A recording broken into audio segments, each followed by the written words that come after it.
They also try to put on men, you need to get married and have kids in your 20s because you don't want to age out at 30. Well, yes, if you were a woman, that would be very true. Because when 30 hits, it is the fire sale. Everything must go, going out of business, 50% off everything. As a man, this is what they don't tell you as a man. If you can survive your early to mid 20s and make it to your end 20s in the start of your 30s, you will absolutely clean up. I wish my father told me that. My dad got married in his early 20s, divorced, and married again at the start of his 30s. I wish somebody had told me this, and one of my best friends, Rob, shout out to you, he's in his early 40s, and he tells me, dude, you think it's good at your late 20s, early 30s. Wait till you hit your late 30s, early 40s. Like, women love older seasoned men. There's a reason women love men with a little bit of salt and pepper in the hair, a little touch of white, where the salt looks better than the pepper, because they love experienced men. Women hate young men. Right? I'll speak to it in my first-hand experience. Being in your early 20s, it's tough. Nobody respects you. Society doesn't respect you as a man to begin with, let alone in your early 20s. And women don't give you the time of day. If you can make it out, not getting married and blowing up your life in your early to mid 20s, you're going to kill it in the second half of your 20s and into your 30s.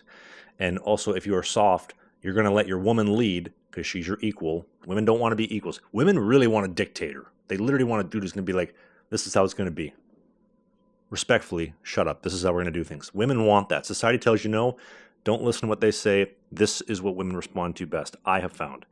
Now, as far as the women out there, these are things to have your eyes open to. Feminism is the biggest psyop in human history. And once you start seeing this in women, you can't unsee it. Feminism is designed to make women as unattractive to men as possible, to share their bodies in their early 20s, doing the most disgusting, vile things. And then when it's time to lock in a deal, tighten up the screws, then make you pay more for less, right? They are trying to make them as combative and as alpha as possible. You'll notice, I remember telling my dad this, the men have become so soft and the women have become so masculine. It's a complete reversal of the roles. And my dad said no. And then he calls me back a week later, son, I think you're onto something. It's everywhere I go. Listen to how women talk in public. I was just walking out here in downtown Toronto down Front Street. Yes, Toronto is the shithole of the world, as you can see behind me.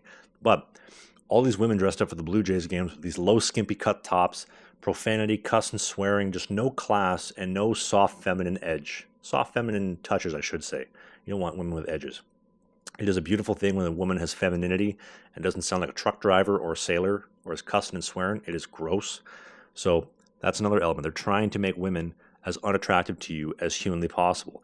Also, they're trying to sabotage women so that they waste their early years partying, doing dumb shit, chasing careers, collecting cats, drinking wine, traveling, etc., and then you're going to be the cleanup guy when they are about to hit 29, 30, and about to have the fire sale going out of business. It's also going to lessen her chances of reproducing, or if she's having kids at 30 versus 20, you can't have as many kids. Women have a biological window. So if you want lots of kids, like me, you're not going to date somebody in their 30s. For me, 26 plus, no thank you. Waiter, check, please. That is recreational use only. 25 and under is perfect. It's just young enough where they're not totally retarded, and they're very easy to mold, right? The man is the cup, the woman is the water. The woman will form to whatever you are. You can give the same woman to me, to you, and to somebody else, and you'll get 3 different results. Women conform to their environments.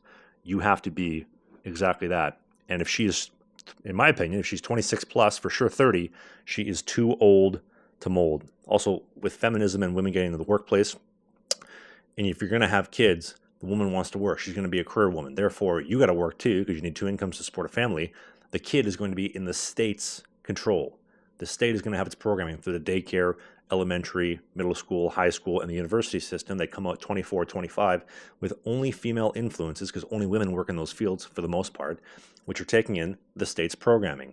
And then you wonder why your kid's so whacked at 24, 25. You're like, oh, I don't recognize them. They went to university. Yeah, because you were a piece of furniture as a father and were not active and engaged in understanding that this is a feminist society. This is a female-first primary social order.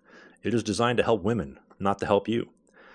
The next is, as a man, money printing. You need to understand every single country in the Western world are running these, racking up crazy deficits and crazy spending, and is only fueled by money printing. They are taking this money out of thin air. They are printing it. This is how the money system works. It's definitely worth looking into. Fractional reserve banking, right? And then the monetary system, Jekyll Island, 1913. And that it's a debt-based system. You have to have the debt forever expanding for the system to continue to go on as it is. And so as the money and the inflation continues, it's going to drive up your cost of living. It's going to lessen your quality of life. And the only thing that's going to keep it satiable as it continues to expand and ramp up is taxes.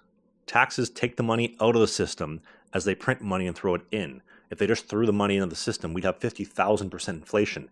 Paying 50% taxes in Canada is literally the only way the inflation is satiable. But it's not really satiable. Instead of the inflation being out of control, they're just pulling your money out of the system.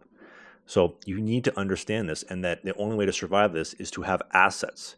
Assets appreciate. So for example, since the scamdemic of 2020, the Toronto stock market has gone up 120%.